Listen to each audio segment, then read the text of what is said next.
Over the past 2 years, I have helped dozens of e-commerce brands generate over $20 million in extra sales from email marketing. One of the most important factors that helped us generate so much revenue was creating the right campaign calendar. And in this video, I'm going to show you exactly how to plan it and how to make sure that you're getting the most out of your email marketing campaign strategy. So let's get right into this video. First of all, I'm a fan of using simple tools. So for planning our campaign calendars, I'm just using Google Spreadsheets. Like honestly, that's all you need. It doesn't really matter what kind of tool you use. You can use Notion, you can use Airtable, ClickUp, or whatever, just to make sure that your team can understand what the campaign is about. That's pretty much it. So first of all, there are a few things that play a role in creating high converting campaign calendar. First one is defining the volume. So how many campaigns can you and won't you send per month or per week?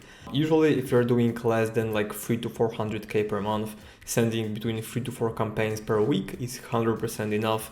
If you're doing more than that, daily campaigns are also something you can consider. The way I would start with that is just sending off like 3 campaigns per week, do it for like 2 weeks straight up. Then see what are your open rates, click rates, and so on. Then if the metrics are looking very good, and by very good I mean open rates above 40% or even 45%, then you can increase to 4 campaigns per week. Then keep sending them for 2 weeks straight once again, and then see what the results are. If they're looking good, you can increase it, and so on and so on. The other part of creating high converting campaign strategy is defining when should you send the campaigns.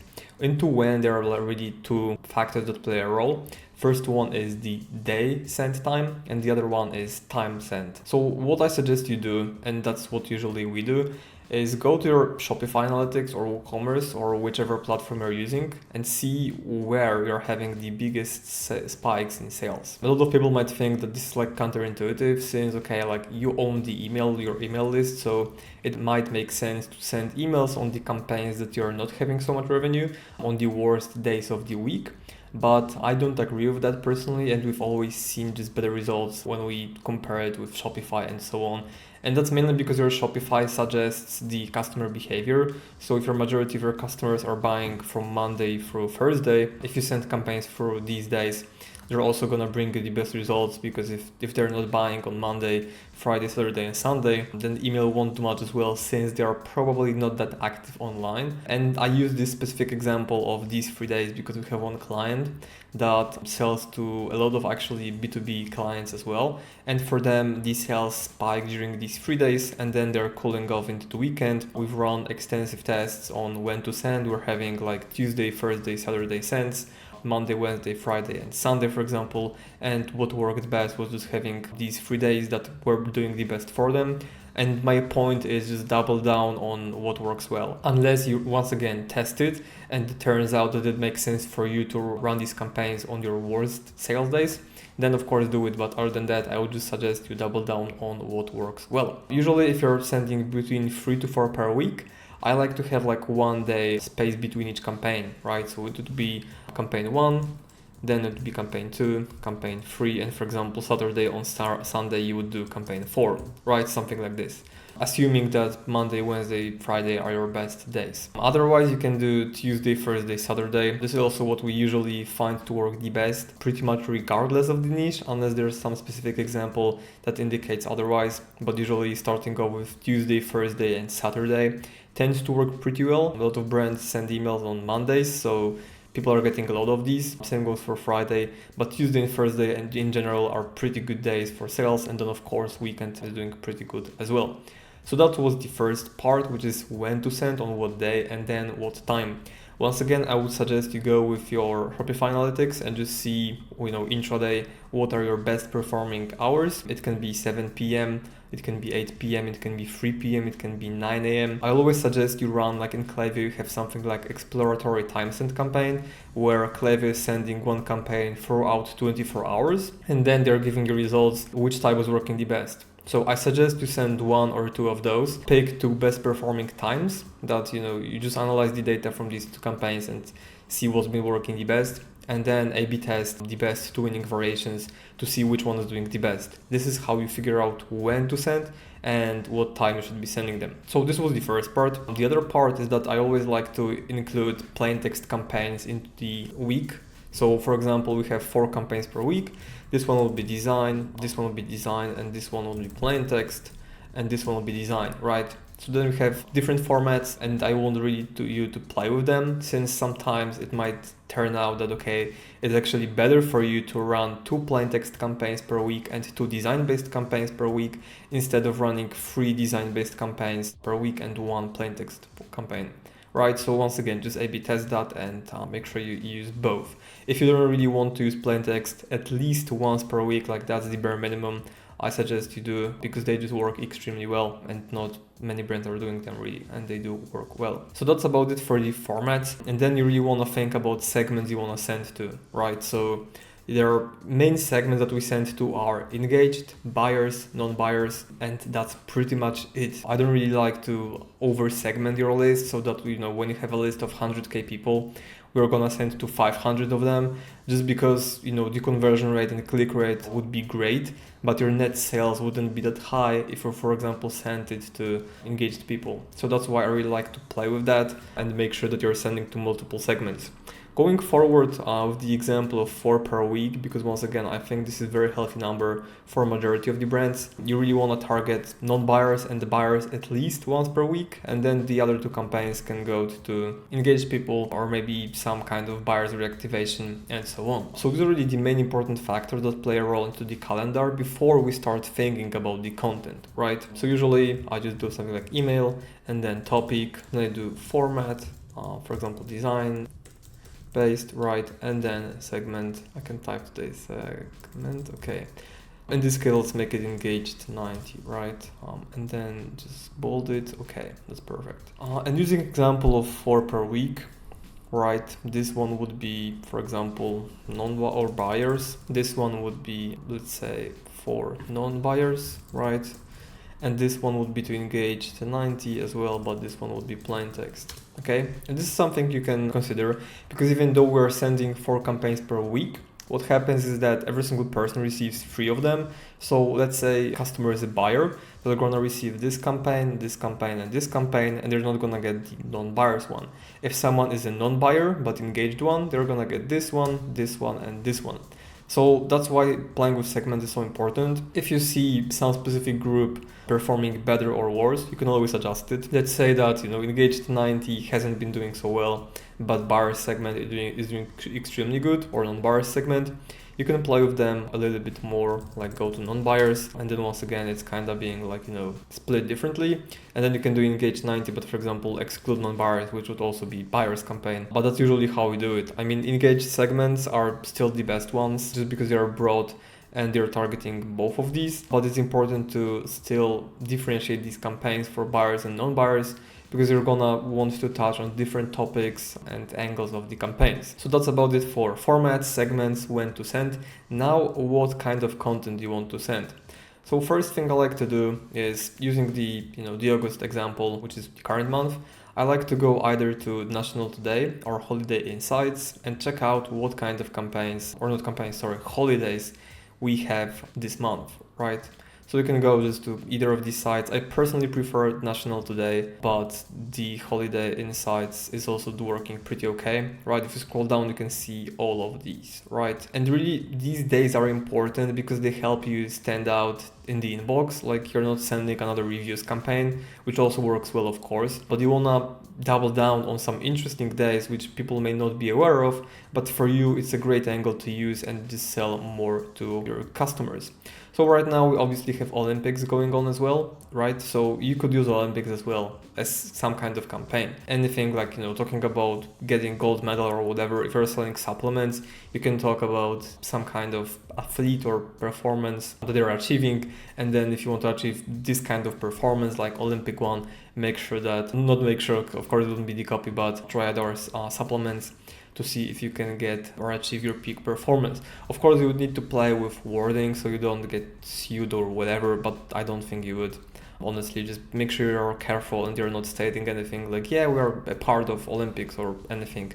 But on the other hand, if there's like specific athlete that is using your supplements, definitely mention that, because that's gonna be huge authority mention, so it's gonna work extremely well. But other than that, I just like to go for the holidays, right, and kind of take a feel of what's going on. If there's anything specific. For example, if there's like, July in the US, there's 4th of July Independence Day sale, which is gonna be huge, but these are like obvious holidays, if you know what I mean. But for example, if you're selling something related to pickleball, you can use this National Pickleball Day angle and be like, hey, we're celebrating National Pickleball Day. You are running a sale, or you don't even need to run a sale. It just celebrate National Pickleball Day and buy some of our equipment to make your pickleball game better. Something like that, right?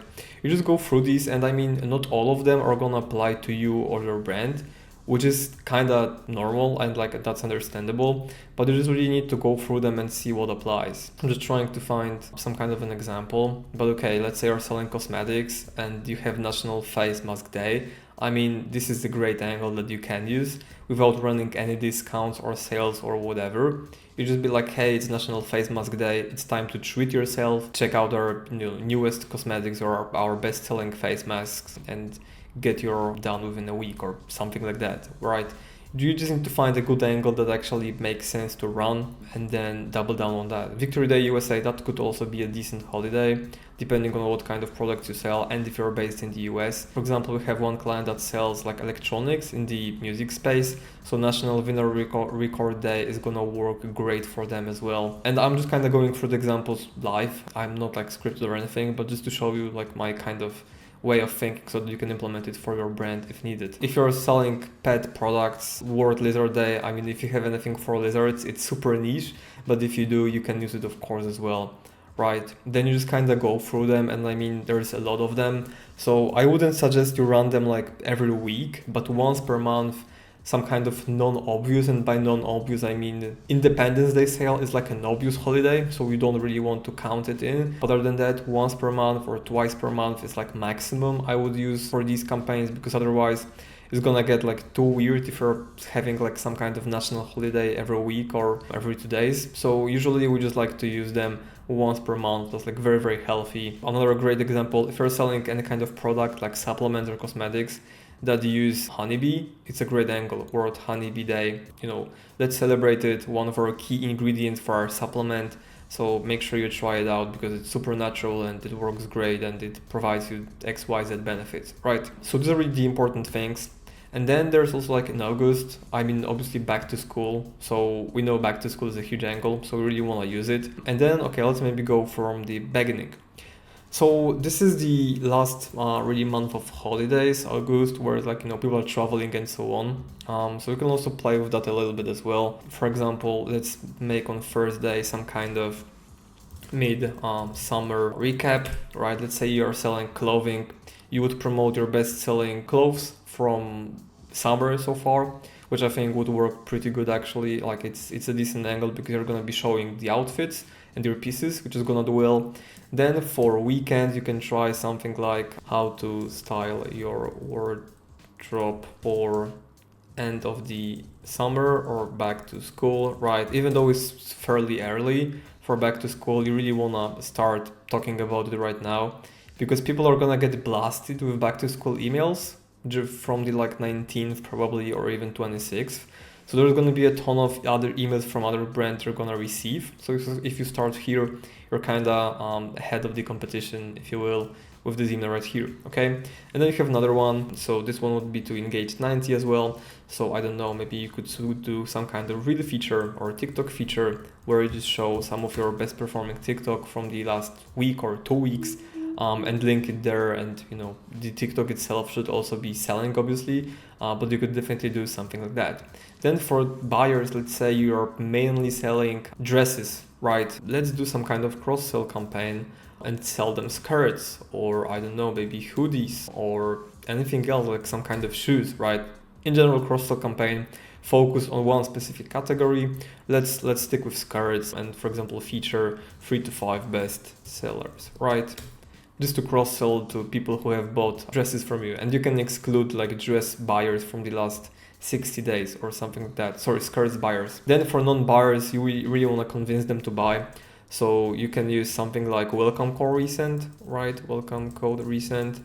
Make sure they are not in the welcome flow. You just resend the code that they didn't use. I mean, you're not sacrificing margins, but the code, I mean, this campaign works very, very well. The other one could be some kind of blog article, if you have it. If not, then maybe FAQ or something like that. In general, whenever I plan these, I have like a lot of evergreen ideas that I use on a monthly or like quarterly basis.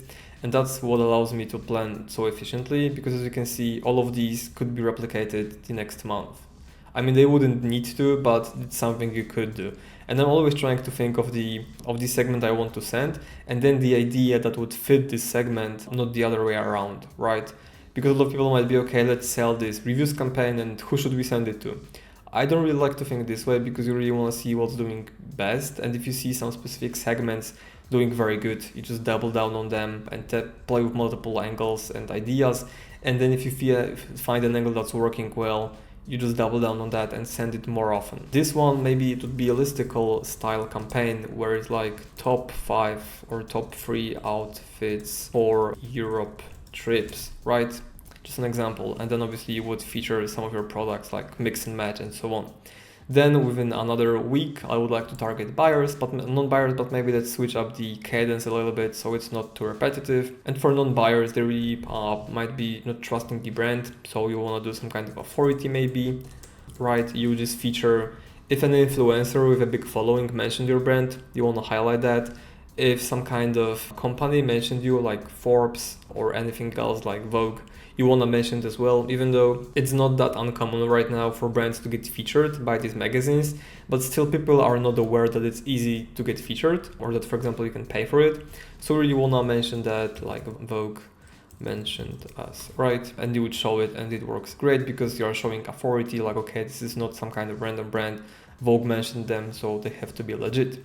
Then for buyers, you could do another cross-sell, or you could maybe do review request or survey, right? And then you do it plain text campaign as well. And once again, you have like 3 different formats, and they're doing pretty well. Okay, so then you can, for example, skip this day, and then you can just move on to the next day. So maybe let's switch it up once again, and let's start with non-buyers here. And maybe for them, another great campaign that's working well is just featuring your best sellers. Like, it's very, very simple, but it just works. So feature 3 to 5 best sellers, plus talk about your USP briefly, like a few sentences why we are the best in the industry and so on. Then if you're engaged 90, you can try, for example, if you have new arrivals, you could push them here, and you would expand the segment as well, because this one is quite big. All right, it's gonna be restock, so that's gonna be pretty important. And then for buyers, you can just do another, okay, cross-sell wouldn't make that much sense since you have new arrivals. For new arrivals, I always like to do like some kind of follow-up, but as you can see, the August is coming to an end. So what you could do is you could just do another back to school and new arrivals reminder. So back to school plus new arrivals reminder, right? So we're having 2 emails for new arrivals just to make sure that you're pushing it enough and making the most out of it.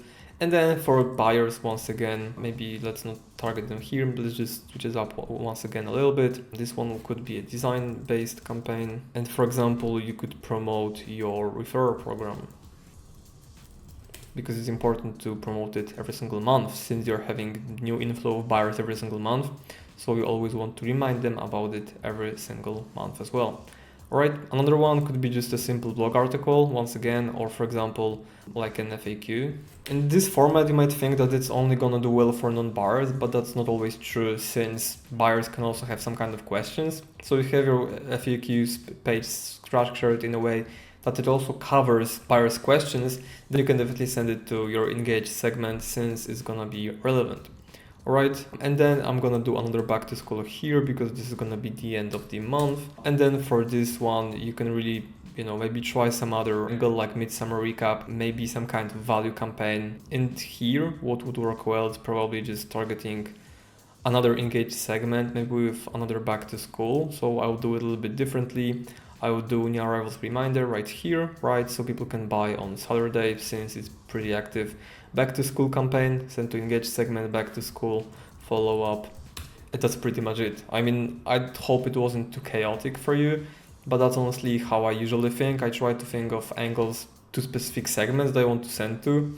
And I have a lot of them as like evergreen campaigns. They're working well. Like all of these could be pretty much evergreen campaigns. You can also do something like Mythbusters, advertorial, style campaign. What else? Reviews feature, USP feature, like really a lot of them. And I also covered already a lot. But yeah, that's pretty much it. And if you want to have like an access to my file for all of the evergreen ideas, you can shoot me a DM on Twitter or just comment down below and I'm gonna send you the Google Doc or the spreadsheet where I have all of these evergreen ideas. I believe there's like 26 of them and each one is like also linked to a specific segment that we want to send it to. So if you want that, once again, just DM me on Twitter or comment down below under this video. But if you're looking for someone who can just, create the calendar for you and also execute on it to make sure that you're sending great emails that are actually making sales, you can book a call with me using the link in the description down below. We're gonna have a chat. I'm gonna show you how we can get you extremely good results and help you scale through email, especially that Q4 is coming. But if you're not there yet, you can watch one of my case studies where I show you how we actually make like millions of dollars for our clients per month. So make sure you watch it and see you in the next one. Cheers.